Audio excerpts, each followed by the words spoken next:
పరిశుద్ధాత్మ దేవుని యొక్క సహవాసం ఏం చేసిందంటే మనలను ఆయన స్వకీయ సంపాద్యముగా చేసింది.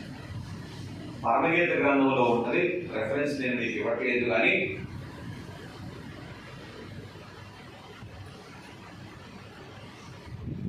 ప్రాణేశ్వరి అని పెళ్లి కుమారుడు పెళ్లి కుమార్తె సంఘాన్ని పిలుస్తూ ఉన్నారు. కనుక స్వకీయ సంపాద్యము అంటే ఏంటి? కేవలము ఆయన కొరకైనటువంటి సంపాదన. సంపాద్యం అంటే సంపాద్యాన్ని ఎన్ని రకాలుగా వాడుకోవచ్చు, అర్థమవుతుందండి. కాబట్టి స్వకీయ సంపాద్యము అంటే ఆయన సరసన కూర్చుండేటువంటి పెళ్లి కుమార్తె స్థితిలోనికి వచ్చుట కొరకు ఆయన సంపాదించినటువంటి సంపాద్యం. ఈ స్వకీయ సంపాద్యముగా